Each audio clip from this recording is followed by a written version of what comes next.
Hello, everyone. You're listening to the Small Business Show. My name is Swire Ho, your host for the show. My guest today is James Cluskey from Give Learn. James is a former professional tennis player who achieved a ranking of 145 in the world. He represented Ireland in the Davis Club for 9 years and holds Guinness World Record for the longest double match, having played for 60 hours. That's crazy. James is also a private tennis coach to Sir Richard Branson. In addition to his tennis career, James is the founder of Give Learn, a learning platform that helps small and medium sized enterprises retain their best employees. Give Learns offer both live and on-demand virtual classes that focus on soft skill training. How are you doing, James? Great, Swire. Thank you for having me on the show. Yeah, I love to have you on. There's so many topics that we could talk about, But my first question, since you have worked with the man himself, what is the biggest takeaway that you have, working with Sir Richard Branson? Yeah, really, really good question. I've been lucky enough to, I think, first meet Richard in 2015, which is when I first went out to his island on Necker. For me, I've coached him one-to-one. I've been there for a number of years, and the biggest thing really that stands out for me is really his kind of quest for learning. So he's always asking a lot of questions. He always is asking like general stuff around, Ireland, the UK. He's always just very curious on what's happening. So that's number one. And then number two is the well-being piece. So he's just so physically active. He's just incredibly, I did 30 days there a couple of years ago. He played tennis 28 days, twice a day. So Wow. it just gives you an indication of how kind of focused on his fitness and how he knows that if he's physically active, he's more productive and all those types of things. So those are the two things that really stand out. One is ask lots of questions, always curious about me and different things that are going on globally. And then secondly is that kind of that well-being piece that's really super important. Well, I heard from, and I also read that he is a good networker. He can talk to basically anyone. Can you touch on that? How do you observe him? Is he really a people person? How does he interact with people around him? Yeah, it's funny because most people want to speak to him you know what I mean, as in everyone kind of wants to get to him. I think in terms of, I think networking is an interesting topic, right? I mean, I think if we historically think of the networking person, we think of someone who's kind of handing out business cards at a party, right? But I think there's a lot of different ways to be a good networker, and again, I think it's back to that previous point that Richard, in terms of networking, is that he's very curious. So he asks lots of questions. He's always learning. So for me, that's the biggest thing in terms of with him with networking, is just being curious. And if you look at all the different businesses and all the different industries, he's not an expert on everything, but he brings great people and he's great at delegating and so on. So in terms of network, I think that's something that really stands out of how he's been so successful. And I think secondly to that, I think it's believing in people. And I think that's what he's very good at. I think that's the secret sauce, is that he's very trusting of people, and very positive about people and complimentary and so on. Yeah, one thing I learned in networking that really changed, my point of view for that is, you have to ask questions about people. You don't Mm. talk about yourself because like no one really care about you. They care about themselves. If you get people to open up and ask them the right question, one right question, you can have people talk for like 30 minutes. I have that before. I just ask the right question and then, my networking partner talk for 30 minutes. And at the end, what they will do is, this person really listen, right? They let me talk about myself, and that's how you build relationship. It's not about giving them your business card and tell them what you do. It's about asking right question to ask them talk about themselves, and then see how that goes in your networking events.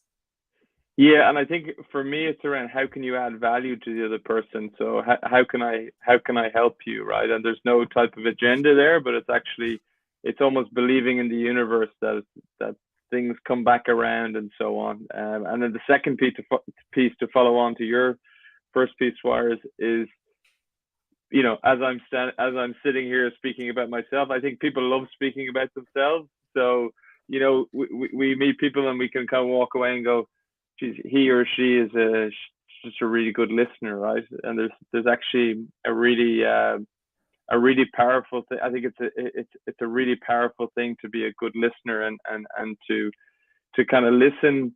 Not we tend to listen to speak next, but actually not listen to speak next. Actually listen to the person around what they're saying and how can we help them and support them and so on. Yeah, I think doing the small business show definitely helps, right? People think I'm listening, I'm follow up with question because I talk a lot, right? If you let me talk, I talk a lot. So, but by listening to you, then I'm not talking, then I'm really listening. So there's truth to that. Well, I think actually on an interesting piece in terms of so through Richard, I was very lucky to meet a guy called Kurt Long, who's a rocket scientist and entrepreneur. He's successfully scaled a number of businesses, and he would still be a mentor of mine. And he's actually given some sessions on the Give Learn platform in terms of soft skill development. And I initially approached him and I said, Kurt, I'd love you to give a class on leadership. And his answer to me was, a lot has been said on leadership. There's a lot of books and there's a lot of different things you can read and so on about leadership. But he said the most important thing in his business career was listening. So he gave a class on Give Learn he called it the greatest business asset you need to develop.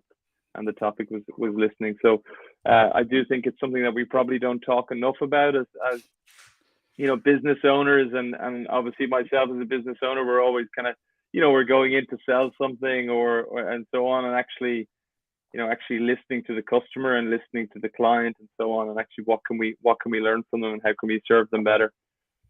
Yeah, let's talk about you a little bit. I really would love to dive deeper, right? You hold a Guinness World Record. Does it still stand for the longest double match in tennis?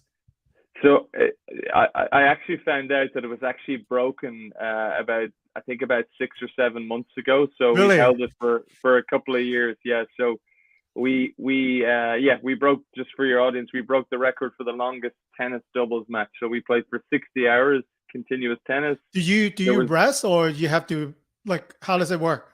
You have a 5-minute break per hour is the way it works.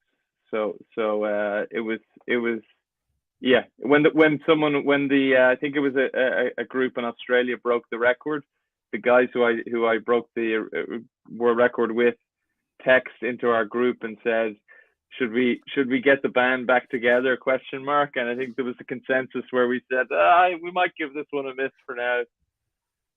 So tell me more about that. You mentioned, right, there's a teamwork. You obviously have a teammate.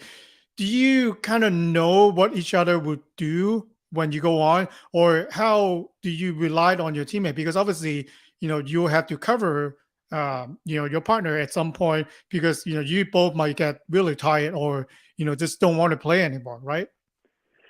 Yeah, it's funny, before I did this world record, I think, there's a lot that's said around teams and the importance of teams and so on. But actually, when I was in this attempt with the other guys, I think there's a couple of things that really stand out, and the first thing is the actual wider team. So the core team is the 4 players on the court, but then the actual wider team of the people that are encouraging you on the side, that are talking to you, that are there with food and so on, and clapping and different things like that, right? So that's the first thing, and then the second thing is the core team on the court. And I think, from my professional career, I played a lot of doubles, and then also in terms of that question around the importance of the team piece, I think it's unlikely where the 4 of us were feeling amazing at the same time, right? So at the start, I think everyone starts off obviously feeling fine, but then over time, everyone has their own peaks and troughs, right? So we all go through a couple of hours or moment in time where we're struggling, and then that's the part where the rest of the team can kind of encourage you and get you back up to 100% and likewise with other people on the team. And I think that fits quite well in terms of business, right? If you're a small team, how not every part of the business is going gangbusters and going really well. And I think it's important for the team to encourage each other and keep pushing each other and so on. So I think that's one thing. And then the second piece that I think is really interesting is so the week before we did the world record attempt, a guy called Jerry Duffy gave us a talk on performance, and he had ran 40 marathons in 40 days. And what he said was, look, when Sunday comes and the sun will come up on Sunday morning, the question is whether you guys will still be on the court. And that was something that actually stayed with me during the record attempt, that you just kind of have to stick with it and stay with it. And again, I think business wise, I think that's really important, right? Perseverance. You're almost at the top of the mountain, or you're almost there. You just got to keep going. The sun will come up. Will you be on the court? Will you still be competing? So I think there was a lot of lessons that really came from it. Yeah, I really like that. And I especially like that from the last time we talked, right? And to now, the market seems to change a little bit, especially want to now ask you for something that, you do at Live Learn, retaining your best talent. The last time we talked, I remember that the company is still trying to figure out ways to retain the best talent. But if you turn on the news, and especially now the commentators on Business News Network are saying, it's turning the tide right now. Facebook is letting go a lot of their employees. I know Google is cutting back off, the amenities that they give to their employees. So from your point of view, what does it mean now for retaining your best talent? Because it looks like the big mega company are laying off a lot of people. So how does the dynamic work from people you interact with right now? Yeah, I think from my standpoint, there's a lot of talk around employee engagement still, around this term which came out of the States called quiet quitting, where people are, just doing the bare minimum in their job. And how do you inspire people to go above and beyond? And a lot of research around how employees, they want to feel valued by the company. And I think at Give Learn, we do help you retain your best people, but also engage those employees. And we do that via soft skill development. So things that are, the things that are really important in I suppose, in terms of progressing through your career and excelling and being a high performer. So, we look at things like listening with Kurt. We've had Sharissa Bandla, who's an astronaut. We've had Jerry Duffy. We've had lots of different classes. So I think really trying to inspire people in terms of their current roles to really engage the talent. And then also what we do is we link learning to doing good in the world. So we reward users. So when they attend live classes, they earn points, and they can use those points to donate to different social causes. So for me, my vision has always been to link learning to doing good in the world. So learning doesn't stop. I think if anything, we really have to invest more in it. I've been using ChatGPT. I don't know if you've been using that, but yeah. So I think those softer skills are the things that are becoming more and more important, right, in terms of how you excel in your career and upskilling your employees and helping to retain those best people within the company. Do you think that's something that you're seeing in lacking in small and medium-sized business? Because I'm sure that when you go to like a big company, they have the process, they have the procedure, right? You have to go through things like that. I think for small business, they really need the person to come on to start running right away. They might not have the luxury to train you for like 3 months, for example, on the skill set. You just have to do that. Do you think that's why small and medium-sized business are losing talent versus like a bigger company? Yeah, I think so. We actually had an in-person event with Give Learn recently, and we had a head of HR at a medium-sized company, and she actually talked about the onboarding piece being incredibly important. So, and that includes obviously the swag and the materials and so on that you get, but also there needs to be some kind of onboarding into the company, because yes, in small and medium-sized companies, it's a little bit harder to do, but I think it's important to just invest that little bit of time in terms of helping someone to make sure that they're okay in terms of they know what their deliverables are and all those types of things. So I think that's one thing. The second thing for me in terms of speaking to small and medium-sized companies is when you speak to large companies like the Googles and so on, they have a lot of learning systems. They have a lot of content that they use and so on for their employees en masse. Whereas a lot of the smaller and medium-sized companies, they might have a HR person, but that HR person is, concerned with people issues. They might not necessarily have a learning and development dedicated person. And I think that's where Give Learn comes in. Is we really support companies that when someone new comes into the company, or for existing employees, that we have a full calendar of sessions all around soft skill development, and these classes are running in the background of your company essentially, so you don't need to worry about what's happening there. So I think we really help support small and medium-sized companies around that. Well, let's talk more on employees onboarding. I think it is a very important piece. So what else do you suggest, people have in their onboarding process? Because, if I could think of, and most people will think of it this way, when you go into that, you talk to the HR department, right? You go through the employee's handbook. You, depending on the company, you probably go through like a sexual harassment video and, tell you things that are not to do, right? And then you are sent to the workplace and then you work. Do you think there are more that you advise people to do to get the employees engaged? Because the reason I ask this question is, when I see the younger generation, especially my son is going to college next year, and then I could see that when he goes to a job, he does not want to sit through all those meetings. Like he would rather do something else than to sit through those meetings. So how would you advise, small and medium-sized business to add to the onboarding process to engage this, younger individuals? Yeah, again, you asked some great questions, Ryan. So I think it's a really interesting conversation and really interesting debate around future of work and how work has changed, right, and how learning has changed and how we consume learning. And I think that I think the classroom piece of sitting through a boring lecture of some kind of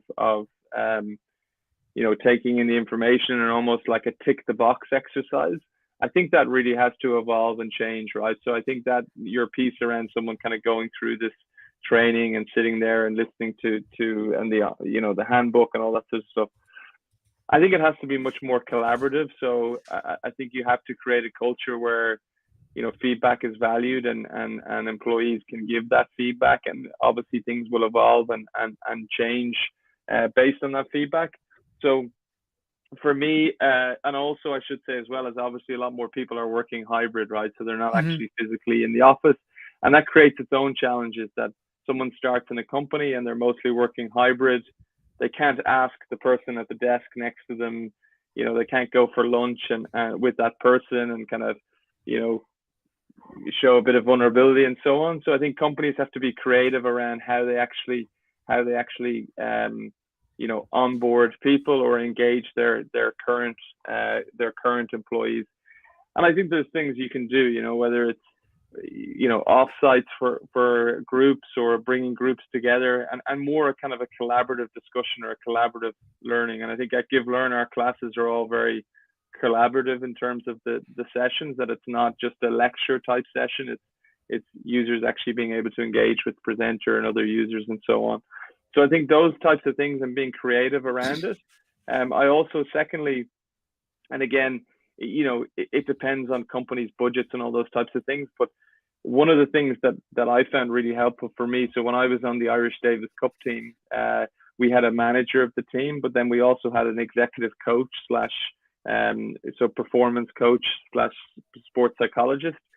And what I found really helpful with that is that I had a person that I could go to and I wasn't going to them every week, but I could actually call him up and say, look, I'm nervous about this match at the weekend, or I'm struggling with this, I'm struggling with that. I didn't feel, I felt that if I went to the coach or manager that I could be dropped from the team. So I didn't really want to do that, but actually having a safe space to share with someone. And I know certain companies have started to bring in and utilize more kind of performance coaches as well. And I think I think that could be an opportunity for companies too. So I think it's being creative. I think it's thinking outside the box. I think it's and it's really trying to support people. And I think lastly, I just say I think historically we talked about this thing called work-life balance, whereas now I think it's really around work-life integration, right? It's all integrated work and life, and I think we really support people around that. Yeah, like work-life balance is definitely something that I value a lot about.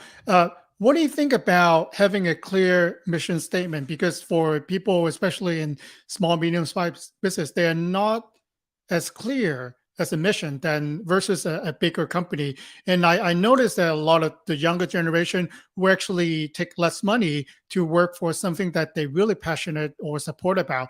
But I think in the flip side, for smaller businesses, they are afraid that if I stand for a certain mission, we might lose out on some of the workforce. So how would you advise, company, think about their mission and what they stand for? Yeah, I think for a smaller business, I think sometimes the business can obviously pivot a lot quicker in terms of market conditions and so on. So it can go in different directions, whereas a larger business obviously can't do that. So there is obviously advantages to the smaller business. I think the second piece you talked about, younger people wanting to work for companies that are maybe taking less salary but working for companies that make a difference. I think I think the research is backing that up. I saw recent figures in the UK, and it was really coming through that younger professionals want to work for companies that are having a positive influence on the world. So I think on the mission piece, I think a company that is actually at its core is creating a product that's doing good in the world, I think is really important. Thirdly, on the mission piece, I mean, I personally would encourage companies as best they can to create a mission statement. I think it will really help companies and individuals make decisions. I think the mission statement and the values are really, really important, that you make decisions as a leader based on those things. If I could just share a small story. So a friend of mine, a guy called Freddie Nielsen, he won Wimbledon in 2012 in men's doubles. Freddie, he had a wild card into the event, so he had never won a match at that level, and he ended up winning Wimbledon, which is pretty incredible. So, but Freddie's a really philosophical guy, and he talked to me around. He worked with a sports psychologist, and he wrote a mission statement for his tennis. Wow. So he had, I am Freddie Nielsen. This is the way I play tennis. I'm aggressive in these situations. I do this, and this. And he said every time after the match, if he won or lost, he'd sit down and he'd read that mission, and he'd make sure that he stayed true to that mission. And he said it took the pressure off him in some ways. So I think for businesses, I think a mission statement is something, it can evolve and change with your people, but I think having that mission, I think it can help you excel and really help you drive the company forward. Yeah, that's a lot of great answer there, and especially for making a difference in the world, right? I think I'm making a difference in the world, but it's how I think it's telling people that what you stand for, and I think going back to the onboarding experience, are you telling people what you're trying to do in the onboarding system? Maybe you are trying to do good, but if no one knows about it within your company, then you're not doing a really good job. So, like, would you suggest company also develop a piece, in the onboarding process to really, besides on all the job skills, right, that are required to tell the new hire more about why the company is there and what they're really trying to improve their industries? Yeah, I agree 100%. I think the danger is that we kind of presume that people know we don't know what people don't know. Hmm. So I think we can make presumptions around people, and I think the other side of it is that that individual who's coming into the company might be apprehensive about asking a stupid question around the company, right? So like, I think bigger businesses, and they spend a lot more time and money in terms of having, painting the wall a certain color and having certain pictures and things on the wall and all that sort of stuff. And we mightn't have really got around to it in terms of in a smaller company. So, I think the idea of getting people together, once a quarter, or depending on budgets, once a year, once every 6 months, or even things like if it's a completely remote company, that you have a call once a month where it's not work related, but it's more around kind of the mission and the vision and the company and so on. But it's much more at a high level. I think the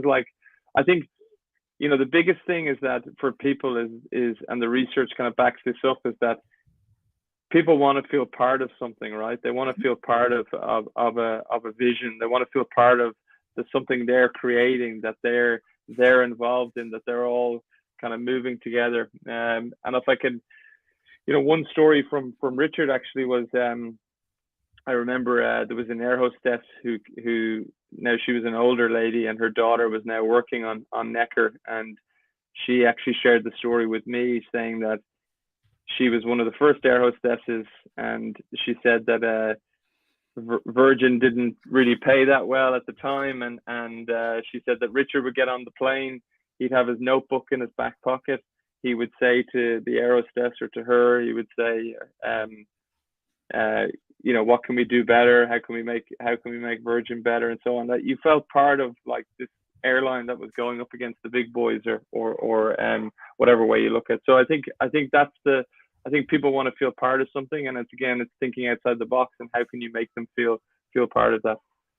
Yeah, I like that. I think the teamwork part, as you probably, are a big, proponent of it, is truly matters. People think about, all those T-shirt, all those, swag they call it, doesn't matter. But Mm. think about, if you think yourself belongs to a team, then you will take one for the team. Normally, I'll Mm. just walk away, but because I'm participating, I'm doing something bigger with the team. So now, like in the tennis example, you would dive for a ball that your teammates Mm. might have missed, right? Mm. And normally, I'll just walk away, and that's it. That's it for the play. So what is the way a small business and medium business can think everyone to be a team? You mentioned the virtual experience. Now we all scatter all around the world, really. And then if you're good at what you do, even on LinkedIn, there's a lot of headhunters going after you if you're somewhat good at what you do.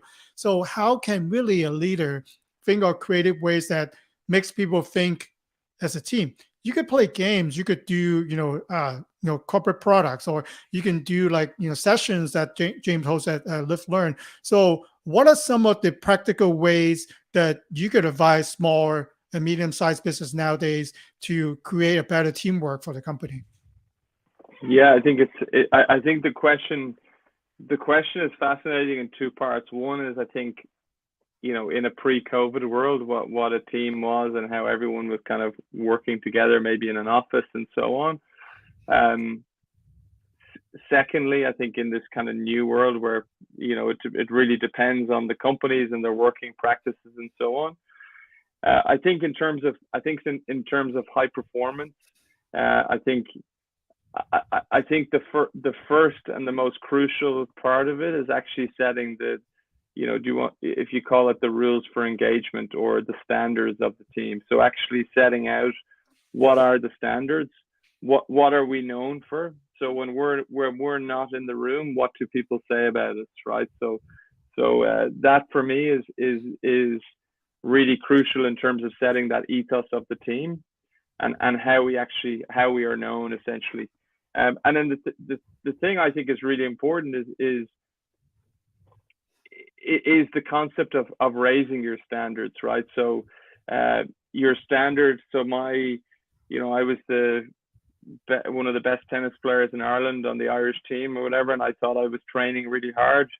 And then I went to India to train with some of the best players in the world, and I thought, wow, they're not necessarily better tennis players than me. They have the same kind of shots, but actually the standard of their training of how they show up on a daily basis, and also things like in a training camp. So if I use two examples, I did a training camp in Ireland.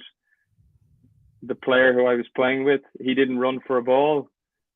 I didn't say anything. I thought, oh, maybe he's having a bad day, this, that. I went to the training camp in India, and it was Sanya Mirza, who's the #1 female doubles player in the world, Mahesh Bhupathi, Rohan Bopanna, who are some of the best male doubles players in the world at the time. And one of the guys who was there didn't run for a ball. Mahesh stopped, looked at him and said, "Why did you not run for that? Go have lunch if you don't want to be here." So it wasn't necessarily the drills and the things we were doing weren't necessarily different, but it was the standards that were created on the team, right? So I think setting the rules for engagement and how we are as a team, and then actually honoring that and just continuing to raise those standards. I think those are the really crucial things in terms of high performance, creating that high performance team, keeping people accountable, all those types of things that are important to help a team excel. Yeah, I think that's really important. If everyone cares the little details within a company, it shows as a whole. Because if I walk past the hallway seeing a piece of trash on the ground, I don't feel I belong to it to pick it up, then I shouldn't be really in that company. Because of a space that we share, picking trash up, or if you see someone's that missing certain things, or if you see a door open that it shouldn't open, then you're not really paying attention to that. Then we became a zombie. Then you just walk past, doing your work. That's where we mostly complain about. People just do their bare minimum, like you said in the beginning of the show, and then they go home and then they do whatever that they do. They don't feel a belonging, right, to their work. As a leader, it's your job to think about how you can get people motivated really to what they do, and then really care about the space. It shows at the end when you go to a restaurant, when you go to a hotel, when you go to an office space, you see that right away as an observer. Yeah, and so we had a program on the Give Learn platform, which was it was all around high performance. And Bernard, who led the class, he did a master's. So he was a professional rugby player previously, and he did his master's around correlation between high performance business and sport. So he visited Toyota in Japan, Deliveroo in the UK, Dyson in the UK, and he went to Williams Formula One. Now, for Formula One fans, Williams historically were an amazing team, and in the last couple of years they haven't been as good. But when he was there, he said he met someone in finance, and so Formula One, this person's not near the car in terms of Formula One, but he said the biggest thing that stood out for him was, he said, the finance guy said, every decision we make is based on will it make the car go faster. So they make decisions based on will it make the car go faster on the track. And that's something that stayed with me. And I think for small and medium-sized businesses, it's really hard, right? You're trying to do 50 million things. It can be, more challenging than being in a big business. And then, obviously there's perks and again, there's peaks and troughs. But thinking, okay, how can we, as a team, take that boat and make sure it's going in the right direction and everyone is pulling in the right direction, and checking in on that. Yeah, and using a sports analogy, I don't know if you agree with me. What separates an amateur to a pro is, they all know the same basics, but then a pro is doing the basics so much better. It's running a business as well. You all do accounting, you all do hiring, you all do sales, but then people who succeed are just way better in the basics than the other ones. Yeah.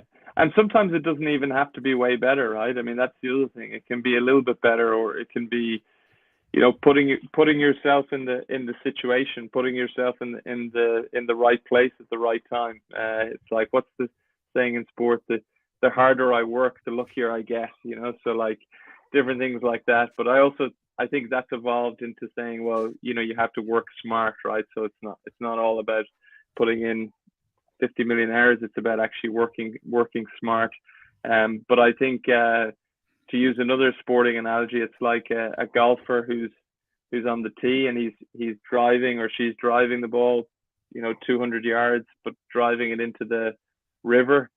And then a coach comes along and says, hey, if you just move your right hand half an inch this way and your left hand half an inch the other way, and then they drive it again, and they drive it completely straight down the fairway. So it can be little small changes that can obviously have big results. Yeah, finding the right mentor or working within the right program can really save you years, right? Kind of like your analogy. If you are working with someone that really can see what the problem is and then make recommendation, it would be a lot better. And if you hit 200 balls into the river and you bankrupt, than to hire a coach maybe for certain period than to fix everything.